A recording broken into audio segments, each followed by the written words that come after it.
അധ്യക്ഷം വഹിക്കുന്ന പ്രിയപ്പെട്ട G D Nair, കേരളത്തിലെ പുരോഗമന സാഹിത്യ പ്രസ്ഥാനത്തിൻ്റെ സമുന്നത നേതാവും സാംസ്കാരിക വിമർശകനുമായ പി അപ്പുക്കുട്ട മാഷ്, സദസ്സിലുള്ള പ്രിയപ്പെട്ട സുഹൃത്തുക്കൾ, മഹാത്മാഗാന്ധി മുതൽ കൽബുർഗി വരെ എന്നൊരു തലക്കെട്ട് വളരെ ഭാരക്കൂടുതലുള്ള, എടുത്തു പൊക്കുക പ്രയാസകരമായ ഒരു വിപുലമായ വിഷയമാണ്. വർഗീയതയെക്കുറിച്ചുള്ള ഒരാലോചനയുടെ ഭാഗമായിട്ട് ഈ വിഷയം എടുക്കുമ്പോൾ ഞാൻ വിചാരിക്കുന്നത്, മുമ്പ് കാലത്ത് നടന്ന വർഗീയ പ്രചാരണങ്ങളുടെ അല്ലെങ്കിൽ വർഗീയ വിരുദ്ധ പ്രചാരണങ്ങളുടെ വെറുമൊരു തുടർച്ചയിൽ വെച്ച് ഇന്നത്തെ ഇന്ത്യൻ പശ്ചാത്തലത്തെ അഭിമുഖീകരിക്കാനോ അതുയർത്തിയ അപകടങ്ങളെ പരാജയപ്പെടുത്താനോ കഴിയില്ല. പ്രഭാഷണങ്ങളും പ്രബന്ധങ്ങളും പ്രചാരണങ്ങളും അനിവാര്യമാണ്. പക്ഷെ അതോടൊപ്പം ബദൽ പ്രവർത്തനങ്ങൾ ഉണ്ടായിത്തീരുന്നില്ലെങ്കിൽ ഇന്ത്യൻ ജനത അതിന് കൊടുക്കേണ്ടി വരുന്ന വില വളരെ കൂടുതലായിരിക്കും. ആരൊക്കെ കൊല്ലപ്പെടും എന്നുള്ളതിനേക്കാൾ അപ്പുറത്ത് ലോകത്തിലെ തന്നെ അപൂർവ ജനാധിപത്യ രാഷ്ട്രങ്ങളിൽ ഒന്നായി നിരവധി പ്രതിസന്ധികൾ അതിജീവിച്ച് നിലനിൽക്കുന്ന ഒരു രാഷ്ട്രത്തിന് എന്ത് സംഭവിക്കും എന്ന് നമുക്ക് പ്രവചിക്കാൻ പറ്റില്ല. ഞാനതിൻ്റെ ഉദാഹരണമായി കാണുന്നത് ഉത്തർപ്രദേശിലെ ദാദ്രിയാണ്.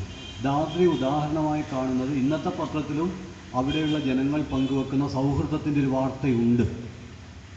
എന്നാൽ ദാദ്രിയിൽ മുഹമ്മദ് അഖ്ലാഖ് എന്ന് പറയുന്ന 50 വയസ്സുള്ള ഒരു കർഷകൻ ക്രൂരമാംവിധം മർദ്ദനമേറ്റ് മരിക്കുന്നതിന് മുമ്പ് ഇദ്ദേഹത്തിൻ്റെ വീട്ടിൽ വെച്ച് ഒരു ഉത്സവ ദിവസം ഭക്ഷണം കഴിച്ചു പോയവർ തന്നെയാണ് ദാദ്രിയിലുള്ള അയാളുടെ അയൽക്കാരും അവിടുത്തെ മനുഷ്യരും. മറ്റൊരുത്ത് പറഞ്ഞാൽ, പഴയ തരത്തിലുള്ള സൗഹൃദം കൊണ്ട് ഫാസിസത്തെ പ്രതിരോധിക്കുക പ്രയാസമായിരിക്കും. മുമ്പ് ഉത്തരേന്ത്യയിലൊന്നും ഇല്ലാതിരുന്ന ഒരു പ്രത്യേകതയായി പറഞ്ഞുകൊണ്ടിരുന്നത്, ആളുകൾക്ക് ഒരേ വെള്ളം പോലും പങ്കിടാൻ കഴിയാത്ത, കുടിവെള്ളം പോലും ജാതിയുടെയും മതത്തിൻ്റെയൊക്കെ അടിസ്ഥാനത്തിൽ മുസ്ലിം പാനി, ഹിന്ദു പാനി എന്നൊക്കെ പേരിട്ട് വിളിച്ചുകൊണ്ട് ഒരു ശരാശരി മലയാളിക്ക് സ്വപ്നം കാണാൻ പോലും കഴിയാത്ത വിഭാഗീയത തീർച്ചയായിട്ടും ഉത്തരേന്ത്യയിലുണ്ട്. കൗബെൽറ്റ് എന്ന് വിളിക്കപ്പെടുന്ന രാഷ്ട്രീയ പാർട്ടികൾ പോലും വലിയ പ്രതിസന്ധി നേരിടുകയാണ്. കാരണം തെരഞ്ഞെടുപ്പിൽ മത്സരിക്കുന്നത് പശുവാണ് എന്നാണ് പൊതുവെ ആളുകളുടെ പ്രഭാഷണങ്ങളൊക്കെ ഉത്തരേന്ത്യയിൽ ശ്രദ്ധിച്ചാൽ. ബീഹാറിൽ പോലും ഒരുപക്ഷെ ഇന്ത്യൻ ഫാസിസത്തിന് ഉത്തരേന്ത്യയിൽ പലപ്പോഴും ഒരു പ്രതിരോധം ഒരുക്കുന്നത്, കമ്മ്യൂണിസ്റ്റ് പ്രസ്ഥാനങ്ങൾക്ക് പോലും പ്രധാനപ്പെട്ട സ്വാധീനം ഉണ്ടായിരുന്ന ഒരു പ്രദേശം എന്ന അർത്ഥത്തിൽ, ഇപ്പോഴും ജനങ്ങൾക്കിടയിൽ സ്വാധീനമുള്ള ഒരു സ്ഥലമെന്ന അർത്ഥത്തിൽ ബീഹാറിൽ പോലും തെരഞ്ഞെടുപ്പിൽ മത്സരിക്കുന്നത് ഇന്ത്യയിലൊരു മൃഗമാണോ എന്ന് ആലോചിച്ച് പോകുന്ന തരത്തിൽ ആണ് കാര്യങ്ങൾ മുന്നോട്ട് പോകുന്നത്. ഇതൊട്ടും ആവേശകരമല്ല എന്ന് മാത്രമല്ല, വളരെ ആശങ്കാജനകമാണ്. ഞാൻ പറഞ്ഞു വരുന്നത്, പെരുന്നാളിന് മുഹമ്മദ് അഖ്ലാഖിൻ്റെ വീട്ടിൽ ഒത്തുകൂടിയ അതേ ആളുകൾ തന്നെയാണ് അദ്ദേഹത്തെ അടിച്ചു കൊല്ലാൻ ഒത്തുകൂടിയത് എന്ന് മനസ്സിലാക്കുമ്പോൾ അതുണ്ടാക്കുന്ന ഉത്കണ്ഠ, കൊല്ലപ്പെട്ടത് 1, 10, 100, 1000 എന്നതിനപ്പുറം ഒരു വലിയ മൂല്യ സംഹിതയാണ്. അതായത് വിവിധ സാമൂഹ്യ വിഭാഗങ്ങളിൽപ്പെട്ടവർ അകന്നു പോകാതെ ഉത്സവത്തിൻ്റെ സമയത്തും അല്ലാത്ത സമയത്തും അടുത്ത് വന്ന്, നമ്മുടെ നാട്ടിലൊരു പ്രയോഗമുണ്ട്, ഊട്ടി ഉറപ്പിക്കുക. വീട്ടിൽ വരുമ്പോൾ ഒരു ചായ, ഒരു ഗ്ലാസ് വെള്ളം, ഉച്ചക്കാണെങ്കിൽ അല്പം ചോറ്, അങ്ങനെ തിന്നിട്ട് 2 സുഹൃത്തുക്കൾ തമ്മിൽ കാണുമ്പോൾ പോലും ഒരു ചായ കുടിക്കുക എന്ന് പറയുന്നതിൻ്റെ പിന്നിൽ സൗഹൃദം ആഘോഷിക്കുക എന്നതാണ്. അല്ലാതെ വിശപ്പ് മാറ്റുക എന്നത് മാത്രമല്ല ആളുകൾ ഒത്തുചേരുമ്പോൾ ഒരു ചായ കുടിക്കുന്നതിലുള്ളത്. ഒരു സൗഹൃദമാണ് ആഘോഷിക്കപ്പെടുന്നത്. ഒരർത്ഥത്തിൽ നമ്മുടെ ഹോട്ടൽ അപ്പോൾ ഒരു പൊതുമണ്ഡലമായിട്ട് മാറുകയാണ്. ആരെങ്കിലും വരുമ്പോൾ നമ്മൾ വീട്ടിൽ നിന്ന് ഒന്നിച്ച് ഭക്ഷണം കഴിക്കുമ്പോൾ നമ്മുടെ വീടും ഒരു പൊതുമണ്ഡലമായിട്ട് മാറുകയാണ്. പബ്ലിക് സ്പിയർ എന്ന് നമ്മൾ പറയുന്നത് തീർച്ചയായിട്ടും വായനശാലയും കലാസമിതിയും നമ്മുടെ പൊതുവേദികളും മാത്രമല്ല, നമ്മുടെ സ്വകാര്യ വേദികളും നമ്മുടെ വീടും നമ്മൾ തന്നെയും പൊതുമണ്ഡലമായി മാറുക, വികസിക്കുക എന്നതാണ് അനിവാര്യം. ആ അർത്ഥത്തിൽ ദാദ്രിയിൽ നമ്മൾ കണ്ടത് മുമ്പത്തേതിൽ നിന്ന് വ്യത്യസ്തമായിട്ട് വിവിധ മതത്തിൽപ്പെട്ടവർ ഉത്സവനാളിൽ ഒത്തുചേരുന്നു. അത് ജനാധിപത്യമാണ്, അത് മതസൗഹാർദ്ദമാണ്, അതിൽ മതേതരത്വത്തിൻ്റെതായ ഒരു ചെറിയ സാന്നിധ്യമുണ്ട്.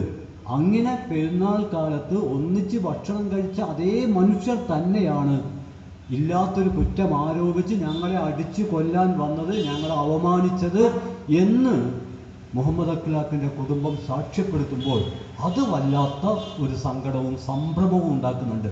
അകന്നു നിന്നവർ പരസ്പരം അറിയായ്ക കൊണ്ട്, നിരവധി മുൻവിധികൾ കൊണ്ട്, അവരറിയാതെ അവർക്കിടയിൽ നിന്നും മുളച്ചു പൊങ്ങിയ വേലികൾക്കും മതിലുകൾക്കുമിടയിൽ പകുക്കപ്പെട്ടു പോയതുകൊണ്ട് അവർ പരസ്പരം ഏറ്റുമുട്ടി എന്ന് കേൾക്കുമ്പോൾ ഉണ്ടാകുന്ന ഒരു സങ്കടത്തേക്കാൾ എത്രയോ കൂടുതലാണ് അവർക്കിടയിലുള്ള മതിൽ മാറ്റി അവർ പരസ്പരം അങ്ങോട്ടും ഇങ്ങോട്ടും കടന്ന് ഒന്നിച്ച് ഭക്ഷണം കഴിച്ച് സൗഹൃദം പങ്കുവെച്ച് കഴിഞ്ഞവരായിരുന്നു എന്ന് കേൾക്കുകയും അതേ മനുഷ്യർ തന്നെയാണ് പരസ്പരം ഏറ്റുമുട്ടിയത് എന്നത് നമ്മുടെ പൊതുബോധത്തിൻ്റെ ഒരു പ്രയോഗമാണ്. ഈ പ്രയോഗമാണ് പ്രധാനമന്ത്രി ഉപയോഗിച്ചത്. അദ്ദേഹത്തിൻ്റെ മൗനമായിരുന്നു കൂടുതൽ മഹത്തരമെന്ന് ഞാൻ വിചാരിക്കുന്നു. അതുകൊണ്ട് ഈ പ്രഭാഷണത്തിൽ പ്രധാനമായും സാധാരണഗതിയിൽ പൂക്കാസായുടെ സാംസ്കാരിക പ്രഭാഷണങ്ങളിൽ ഫാസത്തെക്കുറിച്ച് നേരത്തെ ഇവിടെ സ്വാഗത പ്രസംഗത്തിലും അതുപോലെ തന്നെ അധ്യക്ഷ പ്രഭാഷണത്തിലൊക്കെ ചൂണ്ടിക്കാണിച്ച പോലെ വരാനിരിക്കുന്ന വലിയൊരു വിപത്തിനെക്കുറിച്ച് കേരളത്തിലുടനീളം പുരോഗമന കലാസാഹിത്യ സംഘത്തിൻ്റെ പ്രവർത്തകർ മുന്നറിയിപ്പുകൾ നൽകിയിട്ടുണ്ട്. കടമനിട്ടയെ പോലുള്ളൊരു കവി അന്ന് ക്യാ എന്ന കവിത എഴുതുമ്പോൾ തന്നെ ഞങ്ങളൊക്കെ തന്നെ, ഞാനെല്ലാം അന്നു മുതൽ തന്നെ വളരെ സജീവമായി പറയുന്ന ഒരു ആശയം ചിലർക്കൊക്കെ അത്ര രുചികരമല്ല എന്ന് അറിഞ്ഞുകൊണ്ട് ഈ ചരിത്രഘട്ടത്തിൽ ഒരു സാംസ്കാരിക പ്രവർത്തകൻ അൺപോപ്പുലർ ആവാൻ ധീരമാകണം എന്ന എഡ്വേർഡ് സെയ്ദ് ഉൾപ്പെടെയുള്ള പോരാളികളുടെ കാഴ്ചപ്പാട് സ്വാംശീകരിച്ച് അൺപോപ്പുലറായി തീരാൻ തന്നെ തീരുമാനമെടുത്ത സാംസ്കാരിക പ്രവർത്തകരിൽ ഒരാളെന്ന നിലക്ക് ഇവിടെ പറഞ്ഞുകൊണ്ടിരുന്ന പല കാര്യങ്ങളും ജനാധിപത്യവാദികൾ അവരുടെ ബോധപൂർവമായ ഒരു പ്രയാസം കൊണ്ടല്ല, നമ്മുടെ സമൂഹത്തിൽ മേൽക്കോയ്മ വഹിക്കുന്ന നേരത്തെ വിവരിച്ച പൊതുബോധം, കോമൺ സെൻസ്, സാമാന്യബോധം എന്ന് പറയുന്ന, അതേക്കുറിച്ച് ഗ്രാംഷിയുടെ സൂക്ഷ്മമായ നിരീക്ഷണമുണ്ട്. സാമാന്യബോധം എന്ന് പറയുന്നത് ഭരണവർഗത്തിൻ്റെ തത്വചിന്തയാണ്, അത് മറ്റൊന്നുമല്ല. സാമാന്യബോധം എന്ന് പറയുമ്പോൾ നമ്മുടെ നാട്ടിലെ സാമാന്യ മനുഷ്യരുടെ ജീവിതത്തിൻ്റെ അടിത്തട്ടിൽ നിന്ന് വികസിച്ചു വന്ന സത്യങ്ങളുടെ ഒരു സമാഹാരമല്ല, മറിച്ച് അവരുടെ മനസ്സിലേക്ക് അധികാരം അടിച്ചു കയറ്റിയ മേൽക്കോയ്മയുടെ ഒരു കാഴ്ചപ്പാടാണ്. അതുകൊണ്ട് കോമൺ സെൻസ് എന്ന് പറയുന്നത് സാധാരണ മനുഷ്യന് അതിലൊരു ബന്ധവുമില്ല. സാധാരണ മനുഷ്യരുടെ അനുവാദം പോലും ചോദിക്കാതെ അവരുടെ അകത്തേക്ക് പല വിധത്തിൽ അടിച്ചു കയറ്റിയൊരു ബോധമാണ്. ആ ബോധത്തോടാണ് ജനാധിപത്യത്തിന് സത്യത്തിൽ ഏറ്റുമുട്ടേണ്ടത്. ഇന്ത്യൻ ഭരണകൂടത്തിൻ്റെ ആയുധങ്ങളെക്കാളും ശക്തമാണ് സാമാന്യബോധം. ആ സാമാന്യബോധത്തിൻ്റെ നിഴലിൽ നിന്നുകൊണ്ടാണ് നരേന്ദ്രമോദി പറഞ്ഞത്, ഒരാഴ്ച 8 ദിവസം 9 ദിവസം മൗനം പാലിച്ചു. ഇന്ത്യൻ പ്രസിഡന്റ് പ്രതികരിക്കാൻ നിർബന്ധിതമായൊരു പശ്ചാത്തലമുണ്ട്. അതേക്കുറിച്ച് ഞാൻ പിറകെ പറയാം. പ്രസിഡന്റും ഒരു വെളിപാടുണ്ടായി പ്രതികരിച്ചതാണ് എന്ന് വിചാരിക്കേണ്ട ഒരു കാര്യമില്ല. അതിൻ്റെ പിന്നിൽ മറ്റൊരു സാമൂഹ്യ സാഹചര്യമുണ്ട്. ഒരുപക്ഷെ ജനാധിപത്യത്തിന് ഊർജം നൽകുന്ന ഒരു സാഹചര്യമാണത്. കാരണം പ്രശ്നം സാർവദേശീയവൽക്കരിക്കപ്പെട്ടു എന്നുള്ളതാണ്. ഐക്യരാഷ്ട്രസഭയിലേക്ക് പ്രശ്നം എത്തുന്നു, ലോകത്തിൻ്റെ വിവിധ ഭാഗങ്ങളിലേക്ക് പ്രശ്നം എത്തുന്നു. ഒരു രാഷ്ട്രത്തിൻ്റെ പ്രസിഡന്റ് മൗനം പാലിച്ചാൽ തീർച്ചയായിട്ടും അത് വലിയൊരു പ്രതിസന്ധി ഉണ്ടാക്കുമെന്ന പകപ്പിൽ നിന്നാണ്. അല്ലാതെ ഞാൻ വിചാരിക്കുന്നില്ല, ഏറ്റവും ആഴത്തിലുള്ളൊരു മതനിരപേക്ഷ ബോധ്യത്തിൽ നിന്നാണ് അദ്ദേഹത്തിൻ്റെ പ്രതികരണം എന്ന് ഒരു സാംസ്കാരിക പ്രവർത്തകൻ എന്ന നിലയിൽ കരുതാൻ ഒരു ന്യായവുമില്ല. കാരണം 2014 മുതൽ 2015 വരെ 600-ലേറെ വർഗീയ കലാപങ്ങൾ ഇന്ത്യയിൽ സംഭവിച്ചിട്ടുണ്ട്. അപ്പോഴും അദ്ദേഹം പ്രസിഡന്റാണ്. അതുകൊണ്ട് തീർച്ചയായിട്ടും അദ്ദേഹത്തിൻ്റെ ഇടപെടൽ സ്വാഗതാർഹമാണ്. പക്ഷേ അതിൻ്റെ പിന്നിൽ നമ്മളിൽ പലരും കരുതുന്നത് പോലെ ജനാധിപത്യത്തിൻ്റെയും മതനിരപേക്ഷതയുടെയും മാനവികതയുടെയുമായ ഒരു കാഴ്ചപ്പാട് ആണ് എന്ന് കരുതുക പ്രയാസമാണ്. അതിൽ സാർവദേശീയ ബന്ധങ്ങളുടെ പുതിയൊരു ലോക പശ്ചാത്തലമുണ്ട്. ആ പശ്ചാത്തലം എന്ന് പറയുന്നത് ഈ ഒരു രാജ്യത്തിനും ആ രാജ്യത്തിലെ പ്രശ്നങ്ങൾ അവരുടെ മാത്രം അധികാരത്തിൻ്റെ കൊട്ടക്കകത്ത് മറച്ചു വെക്കാൻ പറ്റില്ല. ലോകം കാണും, കേൾക്കും, അറിയും. അതുകൊണ്ട് തന്നെ അത് ഉയർത്തുന്ന പ്രശ്നങ്ങളുണ്ട്. അതുകൊണ്ട് ഇന്ത്യൻ പ്രസിഡന്റ് പ്രതികരിക്കാനിടയായത് അതുകൊണ്ടാണ്. പക്ഷേ പ്രധാനമന്ത്രിയുടെ പ്രതികരണത്തിൽ, ഇന്ത്യൻ പ്രസിഡന്റിൻ്റെ പ്രതികരണത്തിൽ നിന്ന് വ്യത്യസ്തമായിട്ട് പ്രധാനമന്ത്രിയുടെ പ്രതികരണത്തിൽ ഒരു പ്രശ്നമുണ്ട്. അത് ഞാൻ നേരത്തെ പറഞ്ഞ 2 വിഭാഗം തമ്മിലുള്ള സംഘർഷത്തിൽ എന്ന ഒരു ഒഴുക്കൻ മട്ടിലുള്ള ജനാധിപത്യവാദികളുടെ തന്നെ പ്രബന്ധങ്ങളിലും പ്രഭാഷണങ്ങളിലുമെല്ലാം സ്ഥിര സാന്നിധ്യമായ സമവാക്യ പ്രവണതയുടെ ഏറ്റവും അപകടകരമായ പ്രയോഗമാണ് ദാദ്രിയെ മുൻനിർത്തി നരേന്ദ്രമോദി നടത്തിയത്. അദ്ദേഹം പ്രതികരണം നടത്തി. പക്ഷെ ആ പ്രതികരണത്തിൽ അദ്ദേഹം പറയുന്നത് രണ്ട് വിഭാഗക്കാർ തമ്മിലുള്ള സംഘർഷം, ഹിന്ദുക്കളും മുസ്ലിങ്ങളും തമ്മിലുള്ള സംഘർഷമല്ല നമ്മുടെ നാടിന് വേണ്ടത്, ഹിന്ദു വർഗീയതയും മുസ്ലിം വർഗീയതയും ഏറ്റുമുട്ടുകയല്ല വേണ്ടത് എന്നൊക്കെ കേൾക്കുമ്പോൾ അത് വളരെ ശരിയാണ് എന്ന് ആരും തലകുലുക്കി പറയും. പക്ഷേ മൂർത്തമായ കാര്യങ്ങൾ മൂർത്തമായി മനസ്സിലാക്കുക എന്ന മാർക്സിസത്തിൻ്റെ രീതിശാസ്ത്രം പ്രയോഗിക്കുമ്പോഴാണ് ആർക്കും മനസ്സിലാവും ദാദ്രിയിൽ സംഭവിച്ചത് രണ്ട് വിഭാഗങ്ങൾ തമ്മിലുള്ള ഏറ്റുമുട്ടലല്ല.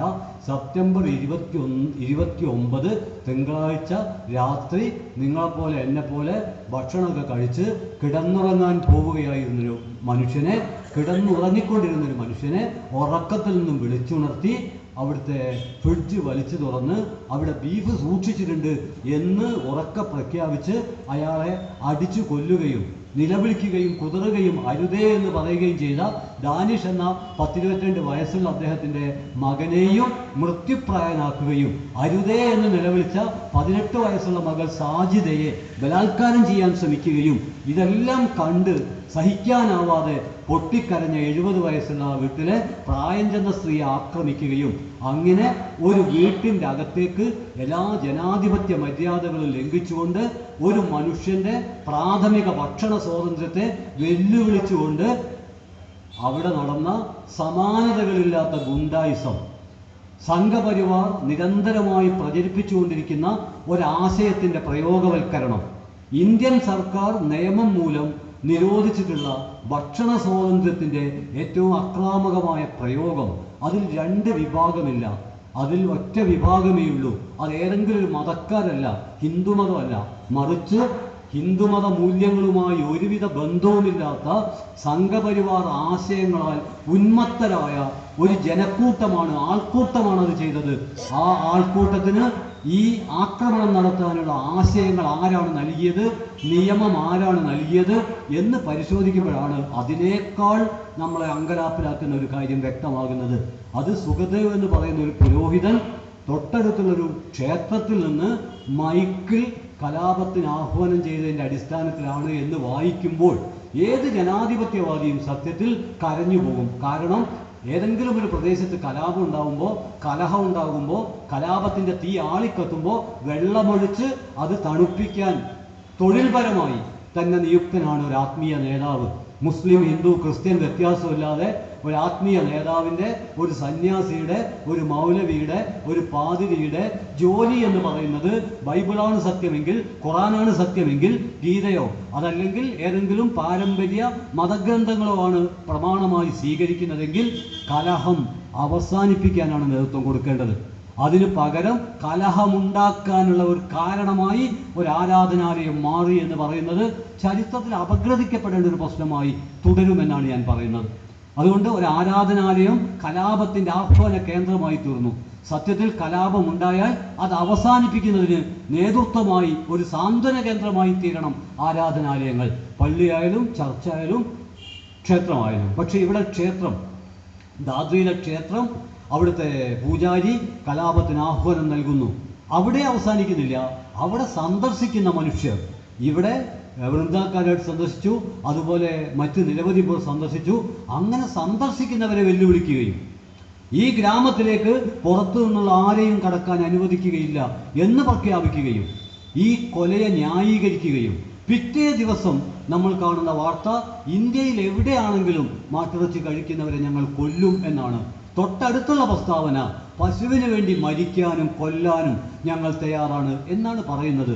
2015 നമ്മൾ പ്രശംസിച്ചുകൊണ്ടിരിക്കുന്ന പ്രബുദ്ധതയും ആധുനികതയുമെല്ലാം ആരോ നമ്മെ പറ്റിക്കാൻ പറഞ്ഞ നുണകളായിരുന്നുവോ? നമ്മൾ ഏത് നൂറ്റാണ്ടിലാണ് ജീവിക്കുന്നത്? ഇതാണ് നമ്മൾ ആലോചിക്കേണ്ടത്.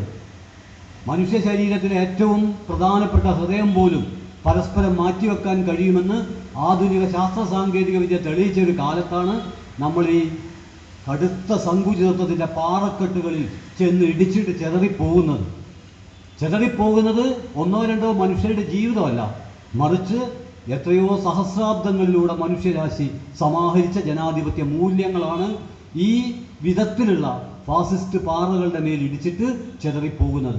ഈ ഒരു പശ്ചാത്തലത്തിലാണ് 2015 വർഗീയ വിരുദ്ധമെന്നോ ഫാസിസ്റ്റ് വിരുദ്ധമെന്നോ ഒക്കെ വിളിക്കുന്ന ആശയപ്രചാരണം ആരംഭിക്കേണ്ടത്. മറ്റൊരർത്ഥത്തിൽ പറഞ്ഞാൽ കേരളത്തിൽ ഉടൻ അടച്ചുപൂട്ടേണ്ട ഒരു വ്യവസായം ഉണ്ട് എന്ന് ഞാൻ വിചാരിക്കുന്നു. നമുക്ക് വ്യാവസായിക പ്രതിസന്ധിയൊക്കെ ഉണ്ടെങ്കിലും പരമ്പരാഗത വ്യവസായങ്ങളൊക്കെ കേരളത്തിൽ വലിയ പ്രതിസന്ധി നേരിട്ടെങ്കിലും കേരളത്തിൽ എത്രയോ പതിറ്റാണ്ടുകളായി ഒരു അശ്ലീല വ്യവസായം, സമവാക്യ വ്യവസായം വളർന്നുകൊണ്ടിരിക്കുകയാണ്. ആ സമവാക്യ വ്യവസായത്തിൻ്റെ ഫാക്ടറി അടച്ചുപൂട്ടി സീല് വെക്കാതെ മലയാളിക്ക് ഇന്ത്യയിൽ എന്താണ് നടക്കുന്നത് എന്ന് മനസ്സിലാവില്ല എന്ന് ഒരു സാംസ്കാരിക പ്രവർത്തകൻ എന്ന അർത്ഥത്തിൽ സ്വയംബോധ്യത്തിൻ്റെ ആഴത്തിൽ നിന്ന് ജനപ്രീതികളുടെ ആരവങ്ങൾക്കൊക്കെ അപ്പുറം കടന്ന് ആൾക്കൂട്ടത്തിൻ്റെ അഭിലാഷങ്ങൾക്കൊക്കെ അപ്പുറം കടന്ന് പറയാനാവുന്നില്ലെങ്കിൽ പിന്നെ പ്രഭാഷണം, പ്രബന്ധം, സാംസ്കാരിക പ്രവർത്തനം എന്നൊന്നും പറഞ്ഞ് നടക്കുന്നതിൽ ഒരർത്ഥവുമില്ല എന്ന് കരുതുന്നത് കൊണ്ടാണ് ഞാൻ ആമുഖമായി അടച്ചു പൂട്ടണം സമവാക്യ വ്യവസായത്തിൻ്റെ അശ്ലീല ഫാക്ടറികൾ എന്ന് ഒരു വിട്ടുവീഴ്ചയും കൂടാതെ ആദ്യം തന്നെ പറയുന്നത്. എന്തുകൊണ്ടാണ് സമവാക്യം എന്നുള്ളത് എന്നും മേൽക്കോയ്മ വഹിക്കുന്നവരുടെ അധികാരത്തിൻ്റെ ഏറ്റവും സമർത്ഥമായ അതിജീവന ശ്രമമാണ്. ലോകത്ത് അങ്ങനെ ഉണ്ടായിരുന്നു. ലോകത്ത് സാമ്രാജ്യത്വം എല്ലാ ജനാധിപത്യ മൂല്യങ്ങളെയും കാറ്റിൽ പറത്തിയപ്പോൾ അന്ന് സാമ്രാജ്യത്വം പറഞ്ഞതും നമ്മുടെ മാധ്യമങ്ങൾ പറഞ്ഞതും രണ്ട് വൻ ശക്തികൾ എന്നാണ്. സോവിയറ്റ് യൂണിയൻ ഒരു വൻശക്തി, അമേരിക്ക ഒരു വൻശക്തി. ഏത് വൻശക്തിയുടെ ബോംബ് വീണാലും മരിക്കുന്നത് ആളല്ലേ എന്നൊക്കെ ചോദിച്ചുകൊണ്ട് സാമ്രാജ്യത്വം നടത്തിയ എല്ലാ ക്രൂരതകളെയും വൻശക്തി സമവാക്യത്തിൻ്റെ ചെലവിൽ പൂർത്തിവെക്കാനാണ് അന്ന് മാധ്യമങ്ങൾ ശ്രമിച്ചത്. പക്ഷെ ഒരു കാര്യം ഇപ്പോൾ തെളിഞ്ഞു, ഇപ്പോൾ സോവിയറ്റ് യൂണിയൻ ഇല്ലല്ലോ. ഇപ്പോൾ നടക്കുന്ന ആക്രമണങ്ങൾ, ആ ആക്രമണങ്ങളുടെ സങ്കടമാണല്ലോ നാം കേട്ടുകൊണ്ടിരിക്കുന്നത്. അഫ്ഗാനിസ്ഥാനിൽ, സിറിയയിൽ, ഇറാഖിൽ, ലോകത്തിൻ്റെ പല ഭാഗങ്ങളിൽ സാമ്രാജ്യത്വവും മതതീവ്രവാദവും കൂടി എന്ന് പറയുമ്പോൾ സാമ്രാജ്യത്വം സൃഷ്ടിച്ച മതതീവ്രവാദം, ഇത് രണ്ടും സഹകരിച്ചും പരസ്പരം ഏറ്റുമുട്ടിയും നിർവഹിച്ചുകൊണ്ടിരിക്കുന്ന ജനാധിപത്യ വിരുദ്ധതയുടെ ഒരറ്റത്താണല്ലോ ഇപ്പം നമ്മൾ നിൽക്കുന്നത്. ഇപ്പം സോവിയറ്റ് യൂണിയൻ ഇല്ലല്ലോ. അപ്പം ലോകത്തെ, ഇറാഖിനെ ഈ വിധം ഇടിച്ചു പൊടിച്ചത് ആര്? സമവാക്യ സിദ്ധാന്തത്തിന് പ്രസക്തി ഇല്ലല്ലോ. മുമ്പ് പറഞ്ഞിരുന്നത് അഫ്ഗാൻ പ്രശ്നം ചർച്ച ചെയ്യുമ്പോൾ, ഇറാഖ് പ്രശ്നമൊക്കെ ചർച്ച ചെയ്യുമ്പോൾ മുമ്പ് പറഞ്ഞിരുന്നത് ലോകത്ത് എന്ത് പ്രശ്നമുണ്ടെങ്കിലും അത് രണ്ട് വൻശക്തികളും ഉത്തരവാദികളാണെന്നായിരുന്നു. പക്ഷേ ഇപ്പോൾ ഞാനതിൻ്റെ സൂക്ഷ്മതലങ്ങളിലേക്ക് കടക്കാതെ ഒരു പരുക്കൻ ഉദാഹരണം ഞാൻ പറയാണ്. ഇപ്പോൾ അതിലൊരു വൻശക്തി ഇല്ലല്ലോ. പക്ഷേ ലോകത്തിൽ നിരന്തരമായി പ്രശ്നങ്ങൾ ഉണ്ടായിക്കൊണ്ടിരിക്കുകയാണല്ലോ. ഇത്തരം ഒരു പശ്ചാത്തലത്തിൽ ആ സമവാക്യ സിദ്ധാന്തം ആരുടെ സൃഷ്ടിയാണ്? സാമ്രാജ്യത്വത്തിൻ്റെ സൃഷ്ടിയായിരുന്നു. സാർവദേശീയ അടിസ്ഥാനത്തിൽ സമവാക്യ സിദ്ധാന്തം സാർവദേശീയതയുടെ സൃഷ്ടിയാണ്. തീർച്ചയായിട്ടും അത് അവരുടെ താല്പര്യങ്ങൾക്ക് വേണ്ടി അവർ നിർമ്മിച്ചതാണ്. പക്ഷെ അതാണ് മാധ്യമങ്ങളുടെ, നമ്മുടെ നാട്ടിലെ ജനാധിപത്യവാദികൾ പോലും ഇങ്ങനെയാണ് ചോദിക്കാറുള്ളത്. ഏത് ബോംബ് വീണാലും ആള് മരിക്കില്ലേ എന്നാണ് അവർ ചോദിക്കാറുള്ളത്. ആ ചോദ്യം മാത്രം എടുത്താൽ ശരിയുമാണ്. പക്ഷേ കാര്യങ്ങളെ ആ വിധം മാത്രമായിട്ട് നമുക്ക് നോക്കിക്കാണാൻ പറ്റില്ല എന്നിപ്പോൾ വ്യക്തമായിട്ടുണ്ട്. അതുപോലെ ഇന്ത്യൻ പശ്ചാത്തലത്തിലേക്ക് കടന്നാൽ അവിടെയാണ് മഹാത്മാഗാന്ധിയുടെ വധം മുതൽ എന്ന ഈ വിഷയം പ്രസക്തമാകുന്നത് എന്ന് ഞാൻ വിചാരിക്കുന്നു. ഒറ്റ ഉദാഹരണം മാത്രം ഞാൻ പറയാം. 1948 ജനുവരി 30 മഹാത്മാഗാന്ധിയെ വധിച്ചതിലെ മാസ്റ്റർ ബ്രെയിൻ ആരായിരുന്നു? സവർക്കറായിരുന്നു. 1948 ജനുവരി 30 നാഥുറാം വിനായക് ഗോഡ്സെ മഹാത്മാഗാന്ധിയെ വെടിവെച്ച് കൊല്ലുമ്പോൾ അതിൻ്റെ മാസ്റ്റർ ബ്രെയിനായി പ്രവർത്തിച്ചത് സവർക്കറാണ്. തീർച്ചയായിട്ടും അത് ഔദ്യോഗികമായി തന്നെ ചില സാങ്കേതികമായ കാരണങ്ങളാൽ അദ്ദേഹം കേസിൽ നിന്ന് പുറത്തു കടന്നു എന്നത് പരമാർത്ഥമാണ്. പക്ഷേ മാസ്റ്റർ ബ്രെയിൻ അദ്ദേഹമായിരുന്നു. സംഘപരിവാറിൻ്റെ നിരോധനം എടുത്തു മാറ്റുന്നതിനെ കുറിച്ച് പറയുമ്പോൾ പട്ടേൽ പറഞ്ഞ ഒരു കാരണം, ഗാന്ധി മരിച്ച സമയത്ത് മധുരപലഹാര വിതരണം നടത്തി ഉജ്ജയിനിലും മറ്റും ആമോദ പ്രകടനം നടത്തിയത് മറക്കാനാവില്ല എന്നാണ്. ഞാൻ ഇവിടെ ഉന്നയിക്കുന്ന ചോദ്യം അതൊന്നുമല്ല.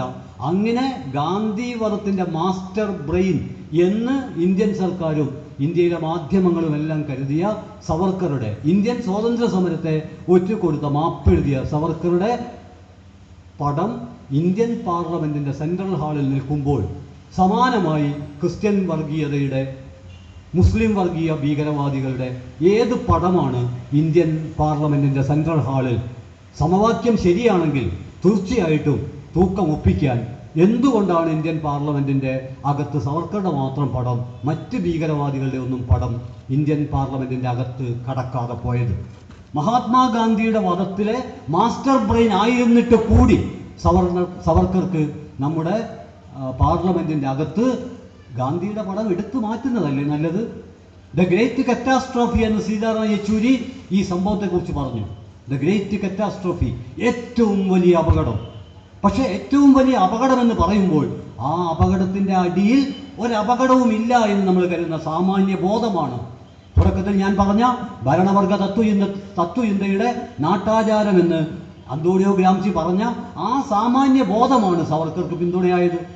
എന്നാൽ ഇതേ സാമാന്യ ബോധം മറ്റ് ഭീകരവാദികൾക്ക്, വർഗീയവാദികൾക്ക് പിന്തുണയാവുകയില്ല എന്നതിൽ നിന്നാണ് ഇന്ത്യൻ സമൂർത്ത സാഹചര്യത്തെക്കുറിച്ചുള്ള മാർക്സിസ്റ്റ് ലെനിനിസ്റ്റ് വിശകലനങ്ങൾ യഥാർത്ഥത്തിൽ ആരംഭിക്കേണ്ടത്. രണ്ടാമതൊരു ഉദാഹരണം ഞാൻ ചൂണ്ടിക്കാണിക്കാം. പണ്ഡിറ്റ് ജവഹർലാൽ നെഹ്റു. പണ്ഡിറ്റ് ജവഹർലാൽ നെഹ്റു എന്ന് പറയുമ്പോൾ നമുക്കറിയാം, സെക്കുലർ എന്ന് പറയുമ്പോൾ ഒരുപക്ഷെ എഗ്നോസ്റ്റിസ്റ്റ് എന്ന് പറയുന്ന അജ്ഞേയവാദപരമായ, റാഷണലിസത്തോട് അടുത്ത് നിൽക്കുന്ന, യുക്തിവാദം എന്ന് തന്നെ വിളിക്കാവുന്ന അതിനോട് അടുത്ത് നിൽക്കുന്ന അജ്ഞേയവാദപരമായ, ഒരു മതാചാരവും പങ്കുവെക്കാത്ത, മതവിശ്വാസി അല്ലാത്ത ഒരാളായിരുന്നു ഇന്ത്യയുടെ ആദ്യത്തെ പ്രധാനമന്ത്രി പണ്ഡിറ്റ് ജവഹർലാൽ നെഹ്റു. പക്ഷേ 1947 ആഗസ്റ്റ് 15 അർദ്ധരാത്രി ഇന്ത്യ സ്വാതന്ത്ര്യം ആഘോഷിക്കുമ്പോൾ നമ്മൾ പലപ്പോഴും ആലോചിക്കാറില്ല. പക്ഷേ സമീപകാലത്ത് വീണ്ടും അതേക്കുറിച്ചുള്ള അസുഖകരമായ ഓർമ്മിപ്പിക്കലുകൾ വന്നുകൊണ്ടിരിക്കുകയാണ്. ഏറ്റവും അവസാനം ഞാൻ കണ്ട പുസ്തകം പെരി ആൻഡേഴ്സന്റെ ദ ഇന്ത്യൻ ഐഡിയോളജി എന്ന പുസ്തകം. ആ പുസ്തകത്തിലെ 3-ാമത്തെ അധ്യായം, ദ റിപ്പബ്ലിക്, അതിൻ്റെ 1-ാമത്തെ പാരഗ്രാഫ്. ആ പാരഗ്രാഫിൽ പറയുന്നുണ്ട്, അജ്ഞേയവാദിയായ, ഒരു മതാചാരത്തിലും താല്പര്യമില്ലാത്ത പണ്ഡിറ്റ് ജവഹർലാൽ നെഹ്റു 1947 ആഗസ്റ്റ് 15 രാത്രി ഏകദേശം 9 മണി മുതൽ ചമ്രം പടിഞ്ഞിരുന്ന്, പുരോഹിതന്മാർ നിർദ്ദേശിക്കുന്ന തരത്തിൽ ചമ്രം പടിഞ്ഞിരുന്ന് പലതരം മന്ത്രോച്ചാരണങ്ങളുടെ അകമ്പടിയോടുകൂടി, പൂജയോടുകൂടിയാണ് 47 ആഗസ്റ്റ് 15 അർദ്ധരാത്രി ഇന്ത്യ സ്വാതന്ത്ര്യത്തിലേക്ക് പ്രവേശിക്കുന്നത്. സ്വാതന്ത്ര്യത്തിൻ്റെ ബലിരൂപങ്ങളിൽ പേരറിയാത്തവരും അറിയുന്നവരുമായ 10,000-കണക്കിന് മനുഷ്യർ പ്രാണൻ പതിരുപോലെ പകുത്തുകൊടുത്ത പോരാട്ടത്തിൻ്റെ ധീരസ്മരണകളല്ല, മറിച്ച് ബ്രാഹ്മണ പുരോഹിതന്മാരുടെ മന്ത്രോച്ചാരണങ്ങളുടെ വിശുദ്ധ സാന്ദ്ര ശബ്ദങ്ങളാണ് സ്വാതന്ത്ര്യത്തിന് അകമ്പടി സേവിച്ചത്. എന്തേ സ്വാതന്ത്ര്യത്തിന് അർദ്ധരാത്രി തന്നെ ആകേണ്ടി വന്നു? അതിൻ്റെ മുമ്പ് ഒരു വൈകുന്നേരമൊക്കെ ആയിരുന്നെങ്കിൽ നമുക്കൊക്കെ പ്രഭാഷണത്തിലെങ്കിലും സ്വാതന്ത്ര്യത്തിൻ്റെ ആ സുന്ദര സായാഹ്നത്തിൽ എന്നൊക്കെ പറയാൻ പറ്റുമായിരുന്നല്ലോ. എന്തേ കൃത്യം ഈ അർദ്ധരാത്രി തന്നെ? അതാണ് നല്ല മുഹൂർത്തം എന്ന് നമ്മുടെ ജ്യോത്സ്യ പണ്ഡിതർ തീരുമാനിച്ചതുകൊണ്ടാണ് ഞാൻ ഈ കാര്യം ചൂണ്ടിക്കാണിക്കുന്നത്. ഇതിൻ്റെ വിശദാംശങ്ങളിലേക്ക് കടക്കാനല്ല. പണ്ഡിറ്റ് ജവഹർലാൽ നെഹ്റുവിന് വ്യക്തിപരമായി യോജിപ്പില്ലാതിരുന്നിട്ടും എന്തുകൊണ്ട് അദ്ദേഹം ഇത്തരമൊരു ചടങ്ങിന് വിധേയമാകേണ്ടി വന്നു? അവിടെയാണ് സാമാന്യ ബോധത്തിൻ്റെ ശക്തി. ഇന്ത്യൻ സ്വാതന്ത്ര്യ സമരം തീർച്ചയായിട്ടും ഏതെങ്കിലും ജ്യോത്സ്യ പണ്ഡിതന്മാർ ഗ്രഹം നോക്കി, രാശി വെച്ച്, ഗണിച്ച്, സമയം നിശ്ചയിച്ച് നേടിയതല്ല എന്ന് വ്യക്തമാണ്. നൂറ്റാണ്ടുകളുടെ സമരത്തിലൂടെയാണ് സ്വാതന്ത്ര്യം നേടിയത്. പക്ഷേ നൂറ്റാണ്ടുകളുടെ സമരത്തിലൂടെ ഒരു ജനത സ്വന്തം ജീവിതം കൊടുത്ത് നേടിയ ഒരു മഹാസമരത്തെ, ആ സമരത്തിൻ്റെ ഏറ്റവും ഉജ്ജ്വലമായ പരിസമാപ്തിയിൽ ജ്യോത്സ്യർക്ക് മുമ്പിൽ അടിയറ വെച്ചപ്പോൾ സത്യമായി നെഹ്റു ഉള്ളിൽ നിലവിളിച്ചിട്ടുണ്ടാവും, കരഞ്ഞിട്ടുണ്ടാവും. പക്ഷേ ആ നിലവിളി നെഹ്റുവിന് ശക്തി ഇല്ലായിട്ടല്ല, നെഹ്റുവിൻ്റെ പിന്നിൽ ജനസഹസ്രങ്ങളില്ലാതിരുന്നുകൊണ്ടല്ല, മറിച്ച് സാമാന്യബോധം ജനസഹസ്രങ്ങളെക്കാളും രാഷ്ട്രീയ തീരുമാനങ്ങളെക്കാളും ശക്തമാണ് എന്നതുകൊണ്ടാണ്. ആരുടേതാണ് ഈ സാമാന്യബോധം? ഈ സാമാന്യബോധത്തിൽ നമ്മൾ പറയുന്ന ഇന്ത്യയിലെ അണ്ടനും അടകോടനും ഉൾപ്പെടെയുള്ള എന്ന് പറഞ്ഞാൽ ഇന്ത്യയിലെ അധസ്ഥിതരും, ഇന്ത്യയിലെ പിന്നോക്കക്കാരും, ഇന്ത്യയിലെ ദരിദ്രരും, ഇന്ത്യയിലെ തൊഴിലാളികളും കർഷകരും അടങ്ങുന്ന ബഹുജനങ്ങളല്ല ഈ സാമാന്യബോധത്തിൻ്റെ രൂപീകരണത്തിൽ നേതൃത്വം വഹിക്കുന്നത്. തീർച്ചയായിട്ടും ഇന്ത്യയിലെ വരേണ്യവർഗമാണ്. ആ വരേണ്യവർഗത്തിൻ്റെ കാഴ്ചപ്പാടാണ് അവിടെ പ്രവർത്തിച്ചത്. വീണ്ടും ഞാനൊരു ഉദാഹരണം കൂടി പറയാം. 48 ജനുവരി 30 മഹാത്മാഗാന്ധി കൊല ചെയ്യപ്പെടുമ്പോൾ ഗാന്ധിയെ കൊന്ന കാഴ്ചപ്പാട് കൂടുതൽ വിശദമായിട്ട് നമ്മൾ പഠിക്കേണ്ടതുണ്ട്. ഗാന്ധിയെ കൊന്ന കാഴ്ചപ്പാട് എന്ന് പറയുന്നത് ഒട്ടും ഇന്ത്യൻ അല്ല എന്ന് വേണമെങ്കിൽ പറയാം. ഇന്ത്യനായതെല്ലാം ശ്രേഷ്ഠമാണ് എന്ന അർത്ഥത്തിലല്ല. ഇന്ത്യൻ, ഭാരതീയം, ആർഷം എന്നൊക്കെ പരസ്യം ഒട്ടിച്ചുകൊണ്ട് സംഘപരിവാർ പറയുന്നത് അവരുടെ ഹിന്ദുമതം സത്യത്തിൽ ഇന്ത്യൻ ഹിന്ദുമതമല്ല, അത് കൊളോണിയൽ നിർമ്മിത ഹിന്ദുമതമാണ്. അതേസമയം എന്തൊക്കെ പരിമിതികൾ ഉണ്ടെങ്കിലും മഹാത്മാഗാന്ധിയുടെ ഹിന്ദുമതം എന്ന് പറയുന്നത് വേദ തുടർച്ചയിൽ വികസിച്ചു വന്ന ഏറെക്കുറെ ഇന്ത്യൻ എന്ന് തന്നെ വിളിക്കാവുന്ന കൊളോണിയൽ വിരുദ്ധ ഹിന്ദുമതമാണ്. ഇത് രണ്ടും തമ്മിലാണ് ഇന്ത്യയിൽ ഏറ്റുമുട്ടിയത്. ദേശീയ കാഴ്ചപ്പാട് പുലർത്തുന്ന ഗാന്ധിയുടെ ഹിന്ദുമതത്തിന് സവർണതയോട് വലിയ ആഭിമുഖ്യമുണ്ടായിരുന്നു. ഗാന്ധി അടിസ്ഥാനപരമായി ജനാധിപത്യത്തിൻ്റെ പക്ഷത്ത്, മതനിരപേക്ഷതയുടെ പക്ഷത്ത് നിന്നപ്പോഴും മതനിരപേക്ഷതയിൽ ഏറെ മുന്നോട്ട് പോകാൻ ഗാന്ധിക്ക് തടസ്സമായത് ഞാൻ നേരത്തെ പറഞ്ഞ ഈ സാമാന്യ ബോധം തന്നെയാണ്. നമ്മൾ ഇന്ന് ചർച്ച ചെയ്യുന്ന ഗോവധത്തിലേക്കൊക്കെ വരുമ്പോൾ ഗാന്ധി പ്രകടിപ്പിച്ച അഭിപ്രായങ്ങൾ നമ്മൾ ചർച്ച ചെയ്യേണ്ടതുണ്ട്. അത് ഒട്ടും ജനാധിപത്യപരമാണെന്ന് പറയാൻ പറ്റില്ല.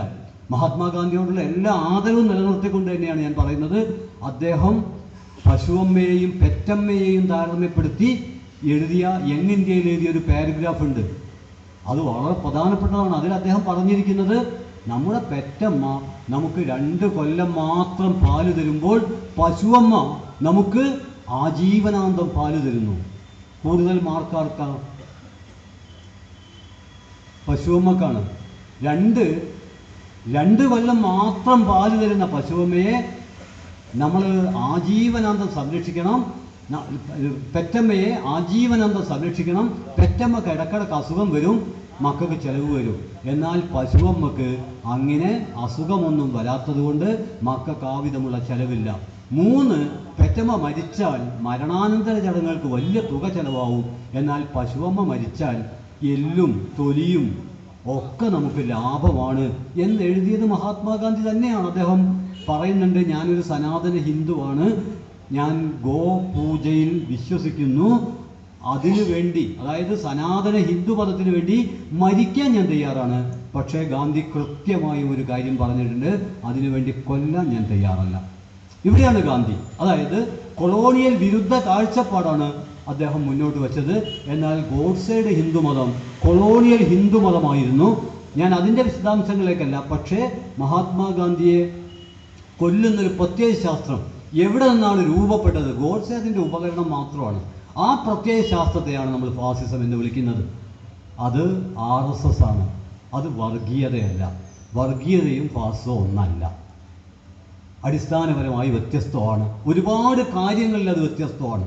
മാർക്സിസ്റ്റ് ലെനിനിസ്റ്റുകൾ സാധാരണഗതിയിൽ ദിമിത്രോവിൻ്റെ ഫാസിസത്തെക്കുറിച്ചുള്ള ഒരു നിർവചനമാണ് കൂടുതൽ ആശ്രയിക്കാറ്. അത് ഏറെ പ്രസക്തവുമാണ്.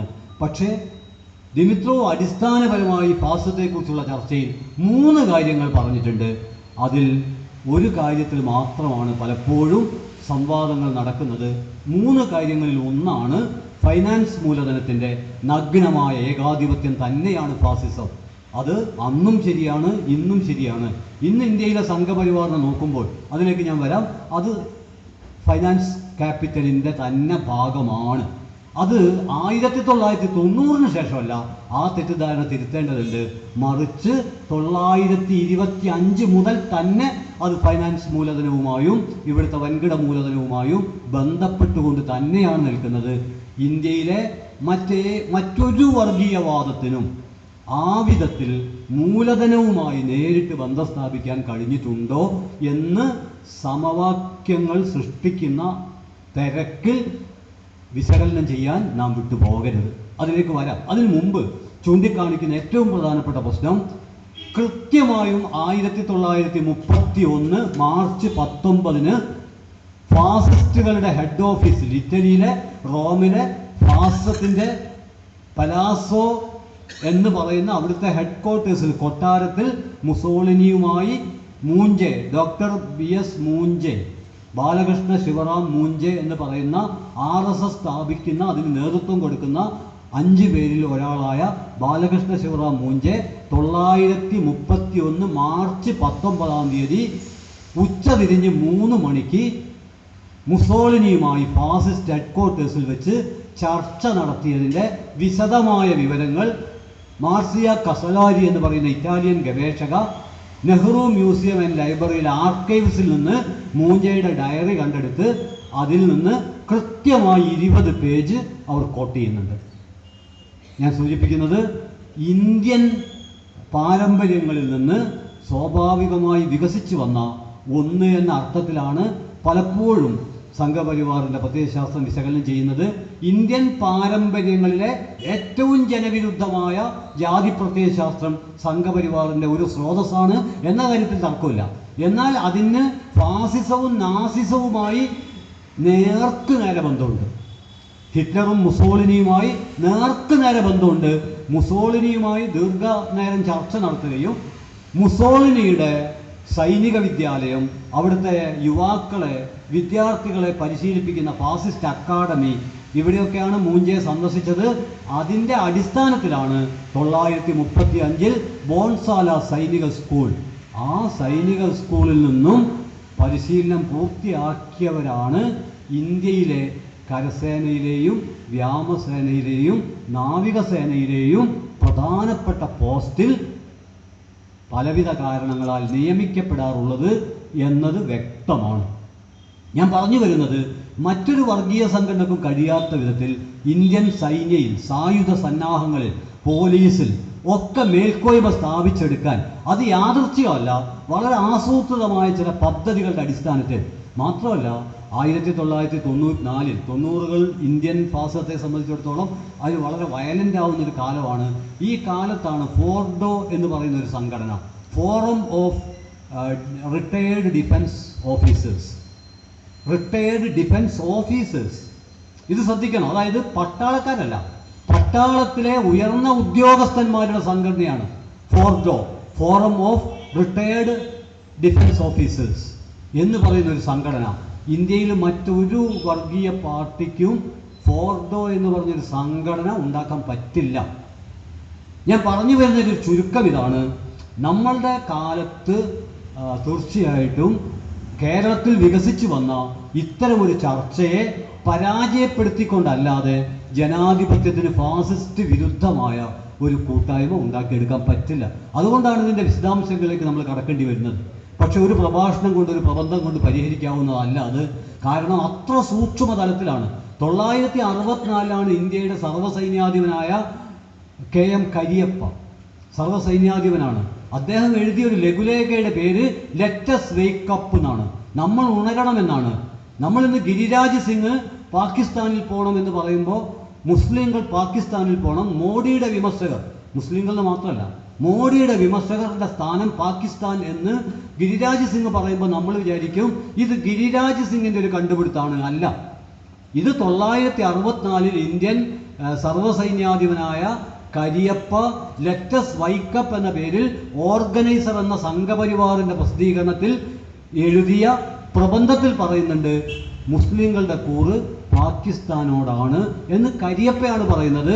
അദ്ദേഹം പിന്നീട് നോർത്ത് ബോംബെയിൽ ശിവസേനയുടെ സ്ഥാനാർത്ഥിയായി മത്സരിച്ച് തോൽക്കുകയാണ്. ഞാൻ പറഞ്ഞു വരുന്നത്, ഇന്ത്യൻ പട്ടാളത്തിൻ്റെ അകത്ത് വരെ അവിടെ പ്രഭാഷണത്തിന് വിളിക്കാറുള്ളത് പ്രകാശ് കാരാട്ടിനെയോ സീതാറാം യെച്ചൂരിയെയോ അല്ലെങ്കിൽ ഏതെങ്കിലും ജനാധിപത്യവാദികളെയോ അല്ല, ബാൽതാക്ര മുതലുള്ള ഫാസിസ്റ്റുകളാണ് അവിടുത്തെ പ്രഭാഷകർ.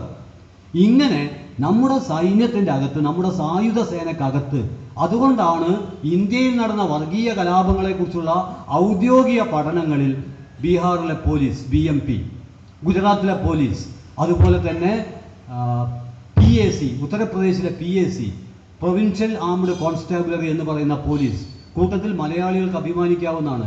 കേരള പോലീസിനെ പറ്റി പല വിമർശനങ്ങളുണ്ടെങ്കിലും ഇത്തരത്തിൽ അത് വർഗീയമായി വഴുക്കി എന്ന വിമർശനം ഉയർന്നു വന്നിട്ടില്ല. അത് കേരളത്തിൻ്റെ രാഷ്ട്രീയ പ്രബുദ്ധതയാണ്. എന്നാൽ ഉത്തരേന്ത്യയിൽ കലാപങ്ങളിൽ സഹായിക്കേണ്ട മനുഷ്യരെ ആക്രമിച്ചതിന് തെളിവുണ്ട്. ഒരുപക്ഷെ നിരവധി വർഗീയ കലാപങ്ങളെക്കുറിച്ചുള്ള പഠനങ്ങൾ ഈ കാര്യത്തെക്കുറിച്ച് പറയുന്നുണ്ട്, ഔദ്യോഗിക പഠനങ്ങൾ. ഞാൻ ആകെക്കൂടെ സൂചിപ്പിക്കാൻ ശ്രമിക്കുന്നത് ഒറ്റ കാര്യമാണ്. നമ്മുടെ കോമൺ സെൻസ് എന്ന് പറയുന്നത്, നമ്മുടെ സാമാന്യബോധം എന്ന് പറയുന്നത് ഇന്ത്യൻ അവസ്ഥയെ സൂക്ഷ്മമായി മനസ്സിലാക്കാതെ, കാര്യങ്ങളെ അഭിമുഖീകരിക്കാതെ ഒഴിഞ്ഞു മാറാൻ ബോധപൂർവമാണെന്ന് പറഞ്ഞുകൂടാ, അത്തരമൊരു ശ്രമമാണ് നമ്മുടെ കോമൺ സെൻസിലൂടെ രൂപപ്പെട്ടു വരുന്നത്. ആ കോമൺ സെൻസിനെ ഉപയോഗപ്പെടുത്താനാണ് ദാദ്രി സംഭവത്തിൽ മോദി ശ്രമിച്ചത്. അതായത് രണ്ട് വിഭാഗക്കാർ തമ്മിൽ ഇവിടെ അങ്ങനെ സംഘർഷം ഉണ്ടാവരുത്, നമ്മുടെ മതം ഭരണഘടനയാണ് എന്നൊക്കെ പറയുമ്പോൾ വളരെ ഫാസിസ്റ്റ്വൽക്കരിക്കപ്പെട്ട ആശയങ്ങൾ മുന്നോട്ട് വെക്കുന്ന ഒരാൾ. ആ കാഴ്ചപ്പാടാണ്. അതിൽ തന്നെ ഒരു തൊഴിൽ വിഭജനമുണ്ട്, അതുകൂടി ശ്രദ്ധിക്കേണ്ടതുണ്ട്. ഇന്ത്യൻ ഫാസിസത്തിൻ്റെ ഒരു തൊഴിൽ വിഭജനമുണ്ട്. അത് മഹാത്മാഗാന്ധി വധം മുതൽ കൽബുർഗി വരെ പരിശോധിച്ചാൽ തൊഴിൽ വിഭജനം കാണാൻ പറ്റും. തൊഴിൽ വിഭജനം എന്ന് പറഞ്ഞാൽ വെല്ലുവിളി, കൊലവിളി അത് നിർവഹിക്കാൻ ഒരു വിഭാഗം, കൊല നടത്താൻ ഒരു വിഭാഗം, അതിനെ സമവാക്യങ്ങളിലേക്ക് ചിതറിപ്പിക്കാൻ വേറൊരു വിഭാഗം, മൗനം പാലിക്കാൻ വേറൊരു വിഭാഗം. ഇങ്ങനെ വ്യത്യസ്ത തട്ടിലാണ്. നിങ്ങൾ ആലോചിച്ച് നോക്കൂ, സ്വാതി പ്രാചി, സ്വാതി ബാലികാ സരസ്വതി, ഗിരിരാജ് സിംഗ്, പ്രവീൺ തൊഗാഡിയ, അശോക് സിംഗാൾ, ഇവരൊക്കെ നിങ്ങൾ പരിശോധിച്ച് നോക്കൂ. ഇവർ വായ തുറക്കുന്നത് തന്നെ വെല്ലുവിളിക്കാനും പ്രകോപനങ്ങൾ സൃഷ്ടിക്കാനുമാണ്. സ്വാതി ബാലികാ സരസ്വതി എന്ന സംഘപരിവാർ പ്രകോപന വനിതയെ എനിക്ക് ഒരു പരിചയം ഉണ്ടായിരുന്നില്ല. പക്ഷേ അവരുടെ ഒരു പ്രസ്താവന 2015 മാർച്ച് 1 തോന്നുന്നു വന്നു. ആ പ്രസ്താവന എങ്ങനെയാണ്? 2 രാമമന്ദിരം സ്ഥാപിക്കും. ഇതിനു മുമ്പ് വരെ ആരും അങ്ങനെ പറഞ്ഞിട്ടില്ല, പറയാൻ പറ്റില്ല. കാരണം എന്താ അറിയോ? രാമമന്ദിരം എന്ന് പറഞ്ഞാൽ രാമജന്മഭൂമി, രാമൻ ജനിച്ച സ്ഥലത്തെ സ്ഥാപിക്കാൻ പറ്റുള്ളൂ. രാമൻ ജനിച്ചത് ബാബറി മസ്ജിദ് നിൽക്കുന്ന സ്ഥലമായതുകൊണ്ടാണ് അത് പൊളിച്ചത് എന്ന് പറയുന്നത്. അപ്പം പിന്നെ അവിടെ സ്ഥാപിക്കാൻ പറ്റുള്ളൂ, ഒന്നേ സ്ഥാപിക്കാൻ പറ്റുള്ളൂ. പക്ഷേ സ്വാതി ബാലികാ സരസ്വതി പറഞ്ഞത് 2 സ്ഥാപിക്കും, ഒന്ന് ഇന്ത്യയിലും മറ്റൊന്ന് പാകിസ്ഥാനിലും. ഈ പ്രസ്താവന എന്തുദ്ദേശിച്ചുള്ളതാണ്? ഈ പ്രസ്താവന രാമമന്ദിർ പണിയാൻ വേണ്ടിയുള്ളതല്ല, ഒന്നും പണിയാൻ വേണ്ടിയുള്ളതല്ല, എല്ലാം പൊളിക്കാൻ വേണ്ടിയുള്ളതാണ്. സൗഹൃദം, സ്നേഹം, അന്താരാഷ്ട്ര മര്യാദകൾ, നയതന്ത്ര ബന്ധങ്ങൾ, സർവ്വതും പൊളിക്കാൻ വേണ്ടിയുള്ളതാണ്. വേറെന്താ ഇതിനർത്ഥമുള്ളത്? നിങ്ങൾ ആലോചിച്ച് നോക്കൂ. ദൈവശാസ്ത്രപരമായിട്ട് രാമൻ ജനിച്ച സ്ഥലത്ത് നിർമ്മിക്കേണ്ട ഒരു ക്ഷേത്രം രാമൻ ജനിക്കാത്ത വേറൊരു സ്ഥലത്ത് നിർമ്മിക്കാൻ കഴിയും? അങ്ങനെ പറയാൻ പാടുണ്ടോ? അതിനെ ദൈവശാസ്ത്രപരമായി പാപല്ലേ? പിന്നെ രണ്ടാമത്, മറ്റൊരു സ്വതന്ത്ര രാഷ്ട്രത്തിൽ നമ്മൾ ഒരു കെട്ടിടം പണിയുമെന്ന് പറഞ്ഞാൽ തന്നെ അത് കുറ്റകൃത്യമല്ലേ? അന്താരാഷ്ട്ര മര്യാദക്ക് നിരക്കുന്നതാണോ? അത് യുദ്ധത്തിനുള്ള ഇൻവിറ്റേഷൻ അല്ലേ? അപ്പോൾ സ്വാതി ബാലികാ സരസ്വതിയുടെ ലക്ഷ്യം എന്താണ്? ഒറ്റ ലക്ഷ്യമുള്ളൂ, ചെയ്യാൻ വേണ്ടിയിട്ടല്ല, സംഘർഷം ഉണ്ടാക്കുക, പ്രകോപനം ഉണ്ടാക്കുക. ഇതുപോലെ അശോക് സിംഗാളിൻ്റെ പ്രസ്താവന നേരത്തെ ഇവിടെ ചൂണ്ടിക്കാണിച്ചു. ഞങ്ങൾ ഗുജറാത്തിൽ പോയപ്പോൾ ആ സമയത്താണ് അശോക് സിംഗാൾ പറഞ്ഞത് ഗുജറാത്ത് ഇന്ത്യയാകെ വ്യാപിപ്പിക്കും. സത്യത്തിൽ അത് വ്യാപിച്ചുകൊണ്ടിരിക്കുകയാണ്. ഗുജറാത്ത് ഇന്ത്യയാകെ വ്യാപിപ്പിക്കുമെന്ന് പറയുമ്പോൾ ഗുജറാത്തിലെ മുഖ്യമന്ത്രി മാത്രമായിരുന്നു നരേന്ദ്രമോദി. പക്ഷേ ഇന്ന് അദ്ദേഹം ഇന്ത്യയുടെ പ്രധാനമന്ത്രിയാണ്. എങ്ങനെ, എവിടെ നിന്ന്? സംഘപരിവാറിലെ വളരെ തലമുതിർന്ന നേതാക്കന്മാർ, പാരമ്പര്യമുള്ളവർ, സംഘപരിവാർ പ്രചാരണത്തിന് നേതൃത്വം കൊടുത്തവർ, അദ്വാനി മുതൽ നിരവധി പേരെ പാർശ്വവൽക്കരിച്ചുകൊണ്ട് RSSന്റെ കേഡർ എന്ന അർത്ഥത്തിൽ നരേന്ദ്രമോദി അധികാരത്തിലേക്ക് വരികയാണ്. എങ്ങനെയാണ് അധികാരത്തിൽ വന്നത്? ഒറ്റ വാചകത്തിൽ പറഞ്ഞാൽ ചോരയിൽ നിന്നാണ് ആ താമര വിരിഞ്ഞത്. വംശഹത്യയിൽ നിന്നാണ് ഇന്ത്യക്കൊരു പ്രധാനമന്ത്രി ഉണ്ടായിത്തീർന്നത് എന്ന കാര്യത്തിൽ ഒരു തർക്കം ഉണ്ടാവില്ല. അതുതന്നെയാണ് ഇപ്പോഴുള്ള ഗോവധ വിരുദ്ധതയുടെ ഒരു പ്രത്യയശാസ്ത്രവും. അതിലുമുണ്ട് ഒരു വംശഹത്യയുടെ പ്രശ്നം, അതിലുണ്ട്. സത്യത്തിൽ പശു അതിൽ പ്രതിയോ വാദിയോ അല്ല, മറിച്ച് ഇന്ത്യൻ ജനങ്ങളുടെ ഭക്ഷണത്തിനൊരു ജനാധിപത്യത്തിനെതിരെയുള്ള ഒരു വെല്ലുവിളിയാണത്. ഒരു പക്ഷേ ഞാൻ വായിച്ച ഏറ്റവും ഹൃദയസ്പർശിയായ കവിത ഉത്തർപ്രദേശിലെ ദാദ്രി സംഭവവുമായി ബന്ധപ്പെട്ടൊരു കവിതയാണ്. കവിത എന്ന് പറഞ്ഞാൽ ആവിധമുള്ളൊരു കവിതയല്ല ഞാൻ ഉദ്ദേശിച്ചത്. സർത്തജ് എന്ന് പറയുന്ന ഒരു പട്ടാള ഉദ്യോഗസ്ഥൻ, സർത്തജ് എന്ന് പറയുന്ന പട്ടാള ഉദ്യോഗസ്ഥൻ മുഹമ്മദ് അഖ്ലാഖിൻ്റെ മകൻ, ഇന്ത്യൻ വ്യോമസേനയിലെ ഒരു ഉയർന്ന പട്ടാള ഉദ്യോഗസ്ഥൻ. അദ്ദേഹം പറഞ്ഞിട്ടുണ്ട്, ജീവൻ എടുത്തത് പൊറുക്കുക, ജീവൻ്റെ ജീവനായ നാടിനു വേണ്ടി എന്നാണ് സർത്തജ് പറഞ്ഞത്. ഞാൻ വായിച്ച, ഞാൻ കേട്ട, ഞാൻ അറിഞ്ഞ, അനുഭൂതിപ്പെട്ട, ആശങ്കപ്പെട്ട ഏറ്റവും ഗംഭീരമായ കവിതയല്ലാത്ത കവിതയാണ് സർത്തജിൻ്റെ ഈ 2 വരി. ആ വരി ഒന്നുകൂടി ഞാൻ ആവർത്തിക്കാം. ജീവൻ എടുത്തത് പൊറുക്കുക, അതായത് എൻ്റെ ഉപ്പ മുഹമ്മദ് അഖ്ലാഖിനെ അടിച്ച് കൊന്നത് പൊറുക്കുക. പക വേണ്ട, പ്രതികാരം വേണ്ട, കലഹം വേണ്ട, കലാപം വേണ്ട, ജീവൻ്റെ ജീവനായ നാടിനു വേണ്ടി. ഇത് പറയുന്നത് ഒരു പട്ടാളക്കാരനാണ്. തൊഴിൽപരമായ അയാളുടെ ജോലി എന്ന് പറയുന്നത് തന്നെ അതിർത്തിക്കപ്പുറത്ത് സ്വന്തം രാജ്യത്തെ ആക്രമിക്കുമെന്ന് കരുതപ്പെടുന്ന സമയത്ത് കൊല്ലാനും, സ്വന്തം രാജ്യം ആക്രമിക്കപ്പെടുന്ന സമയത്ത് അനിവാര്യമായാൽ മരിക്കാനും പരിശീലിപ്പിക്കപ്പെട്ടൊരു പട്ടാളക്കാരൻ. തൊഴിൽപരമായി മരിക്കാനും കൊല്ലാനും സന്നദ്ധനായ ഒരു പട്ടാളക്കാരനാണ് പറയുന്നത്, പക പാടില്ല, പ്രതികാരം പാടില്ല. എന്താ കാരണം? ജീവൻ്റെ ജീവനായ നാടിനു വേണ്ടി. അതാണ് കവിത. ഞാൻ പറഞ്ഞു വരുന്നത് മറ്റൊന്നുമല്ല, ദാദി സംഭവത്തെ മുൻനിർത്തി ഇന്ത്യൻ പ്രധാനമന്ത്രി നടത്തിയ സമവാക്യ നിർമ്മാണം അദ്ദേഹം രൂപപ്പെടുത്തിയ ഒരാശയത്തിൽ നിന്നല്ല, അദൃശ്യമായ സാമാന്യ ബോധത്തിൻ്റെ സഹായമാണ് അദ്ദേഹത്തിന് ലഭിച്ചത്. അതുകൊണ്ടാണ് പെട്ടെന്ന് പലരുടെയും എന്നാലും അദ്ദേഹം ഒന്ന് പ്രതികരിച്ചല്ലോ, സമാധാനത്തിന് വേണ്ടി അദ്ദേഹം ഒരു വാക്ക് പറഞ്ഞല്ലോ. അദ്ദേഹം സമാധാനത്തിന് വേണ്ടി ഒരു വാക്കും പറഞ്ഞിട്ടില്ല സത്യത്തിൽ എന്ന് കാണാൻ പ്രയാസമില്ല. അതുകൊണ്ട് മഹാത്മാഗാന്ധിയുടെ വധം പരിശോധിക്കപ്പെടേണ്ടത് തീർച്ചയായിട്ടും ഇറ്റലിയുമായും ജർമ്മനിയും ഒക്കെ ആയിട്ടും ബന്ധപ്പെട്ട ക്ലാസിക്കൽ ഫാസത്തിൻ്റെ, ഞാൻ പറഞ്ഞത് ഫൈനാൻസ് മൂലധനത്തിൻ്റെ നഗ്നമായ ഏകാധിപത്യം. രണ്ടാമതൊന്നുകൂടി പറയുന്നുണ്ട് ദിമിത്രോ, അത് ഏറ്റവും പ്രതിലോമകരമായ ദേശീയതയുടെ അക്രമോത്സുകമായ പ്രയോഗം. മൂന്നാമതൊരു കാര്യം കൂടി പറയുന്നുണ്ട് ദിമിത്രോ, അത് ഓരോരോ രാജ്യത്തെയും സവിശേഷമായ പശ്ചാത്തലം പഠിച്ചുകൊണ്ട് വേണം ഫാസിസം അടക്കമുള്ള കാര്യങ്ങളെ വിശകലനം ചെയ്യാൻ. അങ്ങനെ നോക്കിക്കഴിഞ്ഞാൽ ഒരു പക്ഷേ ഇന്ത്യയിലെ ജാതി വ്യവസ്ഥ തന്നെയാണ് KS ഭഗവാൻ സംഘപരിവാറിൻ്റെ കാഴ്ചപ്പാടിൽ ഏറ്റവും ഭീകരനായിത്തീരുന്നത്.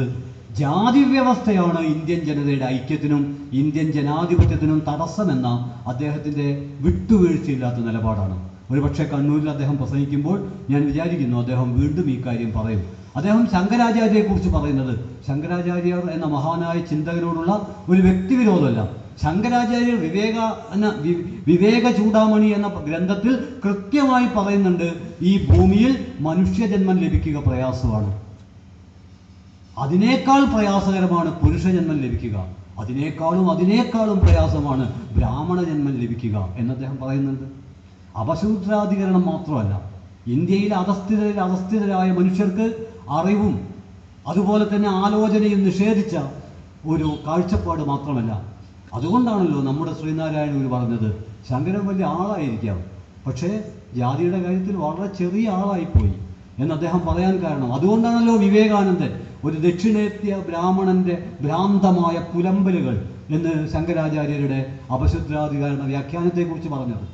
ഞാൻ സൂചിപ്പിക്കുന്നത് KS ഭഗവാൻ, ഗോവിന്ദ് പൻസാരെ, കൽബുർഗി, എന്തിന് കേരളത്തിലെ ഡോക്ടർ MM ബഷീർ, തമിഴ്നാട്ടിലെ പെരുമാൾ മുരുകൻ, ഇപ്പോൾ വേട്ടയാടപ്പെടാൻ പോകുന്ന KS ഭഗവാൻ, ഇവരൊക്കെ എന്തിനോടാണ് ഏറ്റുമുട്ടിയത്? പെരുമാൾ മുരുകൻ ഏറ്റുമുട്ടിയത് ഒരു സംശയം വേണ്ട, ഇവിടുത്തെ സാമാന്യ ബോധം, ഇവിടുത്തെ വരേണ്യ ജാതി മേൽക്കോയ്മയുടെ കാഴ്ചപ്പാട്, ആ കാഴ്ചപ്പാടിനോടാണ് പെരുമാൾ മുരുകൻ ഏറ്റുമുട്ടിയത്. വാൽമീകി രാമായണത്തെ പറ്റി കോളം എഴുതുമ്പോൾ ഒരുപക്ഷെ ഡോക്ടർ MM ബഷീർ മാഷ് അറിഞ്ഞിട്ടുണ്ടാവില്ല. വാൽമീകി രാമായണത്തെക്കുറിച്ച് എഴുതുമ്പോൾ തീർച്ചയായിട്ടും അതിൽ ചെറിയ തോതിലെങ്കിലും നമ്മുടെ വരേണ്യതയുമായൊരു ഏറ്റുമുട്ടലുണ്ട്. അതുകൊണ്ടാണല്ലോ കുട്ടികൃഷ്ണമാരാരുടെ വാൽമീകിയുടെ രാമനിൽ മാരാർ പറഞ്ഞത്, വാൽമീകിയുടെ രാമൻ വൃദ്ധർക്കും കുട്ടികൾക്കും അന്തിക്കിരുന്ന് നാമജപം ഉരുവിടാനുള്ള ഒന്നല്ല, അത് ഉജ്ജ്വലമായ ഒരു ജനാധിപത്യ സാന്നിധ്യമാണ് എന്ന അർത്ഥത്തിൽ അദ്ദേഹം വാൽമീകിയുടെ രാമനെക്കുറിച്ച് പറയുന്നത്. ഈ വാൽമീകിയുടെ രാമനെക്കുറിച്ച് എഴുതിയതുകൊണ്ടാണ്. നേരെ മറിച്ച് ഇന്ത്യൻ സാമാന്യ ബോധവുമായി പൊരുത്തപ്പെടുന്ന രാമനെക്കുറിച്ചാണ് ബഷീർ എഴുതിയതെങ്കിൽ ബഷീർ ആയതുകൊണ്ട് തന്നെ അതിന് വലിയൊരു മാർക്കറ്റ് ഉണ്ടാകുമായിരുന്നു. എന്നാൽ വാൽമീകിയുടെ രാമനെക്കുറിച്ച് എഴുതുമ്പോൾ അവിടെയാണ് പ്രശ്നം. കാരണം നമ്മുടെ സാമാന്യ ബോധത്തിൻ്റെ രാമനെ വാൽമീകിയുടെ രാമൻ സ്വാഗതം ചെയ്യില്ല. അത് മറ്റൊരു കാഴ്ചപ്പാട് അതിനുണ്ട്. അതുകൊണ്ട് തന്നെയാണ് ഡോക്ടർ MM ബഷീർ, ഞാൻ പറഞ്ഞു വരുന്നത്, മഹാത്മാഗാന്ധി മുതൽ കൽബുർഗി വരെയുള്ളവരുടെ വധത്തെ വിശകലനം ചെയ്യുമ്പോൾ തീർച്ചയായിട്ടും ഫാസിസ്റ്റ് വൽക്കരിക്കപ്പെട്ട, ജാതി മേൽക്കോയ്മക്ക് കീഴ്പ്പെട്ട, സകലതിനെയും സമവാക്യവൽക്കരിച്ചുകൊണ്ട് വാദിയും പ്രതിയുമില്ലാത്തൊരവസ്ഥ കൃത്രിമമായി സൃഷ്ടിക്കുന്ന സാമാന്യ ബോധത്തിൻ്റെ, ഭരണവർഗ തത്വചിന്തയുടെ ഒരു കാഴ്ചപ്പാടിനെതിരെ നമുക്ക് സമരം നിർവഹിക്കാൻ കഴിയുമോ എന്നൊരു ചോദ്യമാണ് തീർച്ചയായിട്ടും ഇന്ന് നമ്മെ നേരിട്ട് കൊണ്ടിരിക്കുന്നത്. കൽബുർഗിയിലേക്ക് വരാം. കൽബുർഗി, സത്യത്തിൽ കൽബുർഗി വധം നടന്നപ്പോൾ, കൽബുർഗിയെ കൊന്നപ്പോൾ മാധ്യമങ്ങളിൽ വന്നൊരു വാർത്ത ഉണ്ടായിരുന്നു, യെസ്റ്റർഡേ ബസവണ്ണ ടുഡേ കൽബുർഗി എന്നായിരുന്നു ആ വാർത്ത. യെസ്റ്റർഡേ ബസവണ്ണ. കേരളത്തിൽ നിന്ന് നോക്കുമ്പോൾ ശ്രീനാരായണ ഗുരുവിന് ഇത് ബാധകമാണ്. പക്ഷേ രണ്ടുപേരും തമ്മിലുള്ള വ്യത്യാസം എന്താണെന്ന് പറഞ്ഞാൽ ശ്രീനാരായണ ഗുരു മരിക്കുന്നത് 1928-ലാണ്, താരതമ്യേന അടുത്ത കാലത്താണ്. എന്നാൽ ബസവണ്ണ മരിക്കുന്നത് 12-ാം നൂറ്റാണ്ടിലാണ്. 900 വർഷത്തെ ഒരു അകലമുണ്ട് തീർച്ചയായിട്ടും ബസവണ്ണയുടെ ലോകത്തിലേക്ക്. ഞാൻ വളരെ സംക്ഷിപ്തമായി എന്തുകൊണ്ട് കൽബുർഗി കൊല്ലപ്പെട്ടു എന്നും എന്തുകൊണ്ട് മഹാത്മാഗാന്ധി കൊല്ലപ്പെട്ടു എന്നതിൻ്റെ ഒരു ആശയ പരിസരം, അതിന് സമാനതകളുണ്ട്. അതുകൊണ്ട് ബസവണ്ണയെക്കുറിച്ച് ഞാൻ പറയാം. ഒരുപക്ഷെ മലയാളത്തിൽ ബസവണ്ണയെക്കുറിച്ച് എഴുതപ്പെട്ട ഏറ്റവും ഹൃദയസ്പർശിയായ കവിത സച്ചിദാനന്ദൻ്റെ ബസവണ്ണ കർഷകർക്കൊപ്പം നൃത്തം ചെയ്യുന്നു എന്നുള്ള കവിതയാണ്. ആ കവിതയുടെ തലക്കെട്ടിൽ തന്നെയുണ്ട് ബസവണ്ണ ആര്, കർഷകർക്കൊപ്പം, ചെരുപ്പുകുത്തികൾക്കൊപ്പം, തൊഴിലാളികൾക്കൊപ്പം, ഇന്ത്യയിലെ അധസ്ഥിത ജനതക്കൊപ്പം നിന്ന ആളാണ് ബസവണ്ണ. അദ്ദേഹം ജന്മം കൊണ്ട് സവർണനായിരുന്നു, ബ്രാഹ്മണനായിരുന്നു. പൂണൂല് പൊട്ടിച്ചെറിഞ്ഞിട്ടാണ് അദ്ദേഹം അധസ്ഥിതർക്കൊപ്പം വന്നത്. തൻ്റെ മേൽക്കോയ്മ സൂചകമായ എല്ലാ പ്രതീകങ്ങളും ഉപേക്ഷിച്ചുകൊണ്ടാണ് അദ്ദേഹം അധസ്ഥിതർക്കൊപ്പം വന്നത്. അതുകൊണ്ട് ബസവണ്ണ കർഷകർക്കൊപ്പം നൃത്തം ചെയ്യുന്നു എന്ന സച്ചിദാനന്ദൻ്റെ കവിതയുടെ തലക്കെട്ട് തീർച്ചയായിട്ടും ചരിത്രപരമാണ്. ഒരു 900 വർഷം മുമ്പ് തീർച്ചയായിട്ടും ബിജ്ജള രാജവംശത്തിലെ മന്ത്രി കൂടിയായിരുന്നു അദ്ദേഹം. തത്വചിന്തകനാണ്, കവിയാണ്, സാമൂഹ്യ പരിഷ്കർത്താവാണ്, മന്ത്രിയുമാണ്. അന്നത്തെ കർണാടകയിലെ ബിജ്ജള രാജവംശത്തിലെ മന്ത്രിയായിരുന്ന ബസവണ്ണ, ആ ബസവണ്ണയുടെ കാലത്ത് അദ്ദേഹം നടത്തിയൊരു പ്രവർത്തനം നമ്മൾ പോലും കേരളത്തിൽ 917 മിശ്രവിവാഹത്തെക്കുറിച്ച് പറയുന്നത്. എന്നാൽ 900 വർഷം മുമ്പ് ബസവണ്ണ ചെയ്തൊരു കാര്യം, ആ കാലത്ത് ഒരു ബ്രാഹ്മണ യുവതി ഒരു ദളിത് യുവാവിനെ സ്നേഹിക്കുകയും അവരുടെ കല്യാണം വലിയ പ്രശ്നമായി തീരുകയും ചെയ്തപ്പോൾ ആ കല്യാണം നടത്തിക്കൊടുത്ത ആളാണ് ബസവണ്ണ, ബസവേശ്വരൻ, ബസവാചാര്യ, ഭക്തി ഭണ്ഡാരി എന്നൊക്കെ പറയുന്ന നമ്മുടെ കൽബുർഗി വധത്തിൻ്റെ ഒരു സ്രോതസ്. മറ്റൊരർത്ഥത്തിൽ പറഞ്ഞാൽ ഇന്ത്യൻ ആഢ്യ പാരമ്പര്യത്തിനെതിരെ, ഇന്ത്യൻ സവർണ പാരമ്പര്യത്തിനെതിരെ അധസ്ഥിത പക്ഷത്ത് നിന്ന് പ്രതികരിച്ച മഹാസാന്നിധ്യമായിരുന്നു. അത്രമാത്രമല്ല, തമിഴ് ഭക്തി പ്രസ്ഥാനത്തിൻ്റെ കാഴ്ചപ്പാട് സ്വീകരിച്ചുകൊണ്ട്, ശൈവ ഭക്തി പ്രസ്ഥാനത്തിൻ്റെ കാഴ്ചപ്പാട് സ്വീകരിച്ചുകൊണ്ട് അദ്ദേഹം മുന്നോട്ട് വച്ച ആശയം എന്ന് പറയുന്നത് അവിടുത്തെ പ്രാദേശിക ഭാഷയിൽ, ഭക്തി പ്രസ്ഥാനത്തിന് സഹജമായ വിധം പ്രാദേശിക ഭാഷയിൽ, സംസ്കൃത മേൽക്കോയ്മക്കെതിരെ, സവർണ മേൽക്കോയ്മക്കെതിരെ പ്രാദേശിക ഭാഷയിൽ ജനകീയമായ ഒരു പുതിയ ദൈവശാസ്ത്രം. അദ്ദേഹം ആ കാലത്തിൻ്റെ പരിമിതിയുണ്ട്. ഒരുപക്ഷെ അദ്ദേഹത്തിൻ്റെ ഏറ്റവും പ്രസിദ്ധമായ പ്രയോഗം ഡയലക്റ്റിക്സുമായിട്ട് പൊരുത്തപ്പെടുന്നതാണ്. ബാംഗ്ലൂരിൽ കൽബുർഗി വധത്തിലൊരു പ്രതിഷേധത്തിൽ പോയപ്പോഴാണ് കർണാടകയിലെ നീല എന്ന് പറയുന്ന പ്രശസ്തയായ സാഹിത്യകാരി കൽബുർഗിയെ അനുസ്മരിക്കുന്ന കൂട്ടത്തിൽ EMSനെ കുറിച്ച് കൂടി അനുസ്മരിച്ചു. EMS വർഷങ്ങൾക്ക് മുമ്പ് പറഞ്ഞിട്ടുണ്ടത്രേ, ഞാനത് കണ്ടിട്ടില്ല. പക്ഷേ കർണാടകയിൽ നീല നടത്തിയ കൽബുർഗി അനുസ്മരണ പ്രസംഗത്തിൽ ആ കാര്യം കൃത്യമായി പറയുന്നു. കർണാടകയിലെ വചന സാഹിത്യത്തിൽ നിന്ന്, അതാണ് ബസവണ്ണയുടേതടക്കമുള്ള സാഹിത്യം പറയപ്പെട്ടത്, ആ സാഹിത്യത്തിൽ നിന്ന് കർണാടകയിലെ ജനാധിപത്യ പ്രസ്ഥാനം കെട്ടിപ്പടുക്കാൻ ആവശ്യമായ വലിയൊരു ഊർജം നിങ്ങൾക്ക് ലഭിക്കും എന്ന് EMS പറഞ്ഞത് കൽബുർഗി വധ പ്രതിഷേധത്തിൻ്റെ പശ്ചാത്തലത്തിൽ നീല പറയുകയുണ്ടായത്രേ. ഞാൻ സൂചിപ്പിക്കുന്നത് വചന സാഹിത്യം എന്ന് പറയുന്നത് ഈ ജനതക്കൊപ്പം നിന്ന സാഹിത്യമാണ്. അത് വൈരുദ്ധ്യാത്മക വിശകലന രീതിയോട് പൊരുത്തപ്പെടുമെന്ന് ഞാൻ പറയാൻ കാരണം അതിലെ ഒരു വാക്യമുണ്ട്. യാദൃച്ഛികമായിട്ടൊരു കാര്യം പറയട്ടെ, ഇതൊന്നും വചന സാഹിത്യം കേരളത്തിൽ ഇതുപോലെ ചർച്ച ചെയ്യപ്പെടുന്നുള്ള ഒരു ധാരണയില്ലാത്തൊരു കാലത്ത്, ഒരു 2-3-4 കൊല്ലം മുമ്പാണ് കേരള യൂണിവേഴ്സിറ്റിയിൽ വചന സാഹിത്യത്തിൽ PhD കിട്ടിയ ഒരു ഗ്രന്ഥത്തിന്, ഡോക്ടർ RB ശ്രീകലയുടെ ഒരു പുസ്തകത്തിന്, അത് വചന സാഹിത്യത്തെക്കുറിച്ചുള്ള ഒരു PhD പ്രബന്ധമാണ്. അതിന് ആമുഖം എഴുതാൻ എനിക്ക് നൽകിയപ്പോൾ ഞാൻ പറഞ്ഞു, എനിക്ക് ഈ വചന സാഹിത്യത്തെ പറ്റി യാതൊന്നും അറിയില്ല. പക്ഷേ എന്നിട്ടും ഒരു സൗഹൃദത്തിൻ്റെ പേരിൽ ആ പുസ്തകത്തിന് അന്ന് ഞാൻ ആമുഖം എഴുതുകയുണ്ടായി. പക്ഷെ അന്ന് ആമുഖം എഴുതുമ്പോൾ എനിക്ക് ഈ വചന സാഹിത്യത്തെക്കുറിച്ചുള്ള യാതൊരു ധാരണയില്ല. പക്ഷെ പിന്നീട് കൽബുർഗിയുടെ രക്തസാക്ഷിത്വം വേണ്ടി വന്നു അതേക്കുറിച്ച് ചെറിയ തോതിൽ കാര്യങ്ങൾ മനസ്സിലാക്കിയപ്പോഴാണ് മനസ്സിലാവുന്നത്, മനസ്സിലാക്കിയതൊന്നും ആയിരുന്നില്ല, അതിനൊക്കെ അപ്പുറത്തേക്ക് ഏറ്റവും അടിത്തട്ടിലെ മനുഷ്യൻ്റെ ദീർഘനിശ്വാസങ്ങളും അവരുടെ നിലവിളികളും ഒക്കെ കൂടിയാണ് അതിലുള്ളത്. അതിലെ ഒരു വരിയാണ് ഞാൻ പറയുന്നത്, വൈരുദ്ധ്യാത്മക രീതിയുമായി വളരെയേറെ കണ്ണി ചേർക്കപ്പെടാവുന്നൊരു വരിയാണ്. ആ വരി ഇങ്ങനെയാണ്. ആ വരി തന്നെയാണ് സച്ചിദാനന്ദൻ വേറൊരർത്ഥത്തിൽ മലയാളത്തിലേക്ക് തൻ്റെ കവിതയാക്കിയത് എന്ന് ഞാൻ വിചാരിക്കുന്നു. അതിങ്ങനെയാണ്: ഉറച്ചു നിന്നവൻ ഒലിച്ചുപോയി, ചലിച്ചു നിന്നവൻ പിടിച്ചു നിന്നു. ഇത് വളരെ പ്രധാനപ്പെട്ട സച്ചിദാനന്ദൻ്റെ കവിതയിലൊരു പ്രയോഗമാണ്. ഉറച്ചു നിന്നവൻ ഒലിച്ചുപോയി. ചലിച്ചു നിന്നവൻ പിടിച്ചു നിന്നു. സത്യത്തിൽ ഇത് ബസവണ്ണയുടെ ഒരു പ്രയോഗം തന്നെയാണ്, അല്ലെങ്കിൽ ബസവണ്ണയുടെ പ്രയോഗത്തിൻ്റെ ഒരു വിപുലീകരണമാണ്. അദ്ദേഹം പറഞ്ഞത്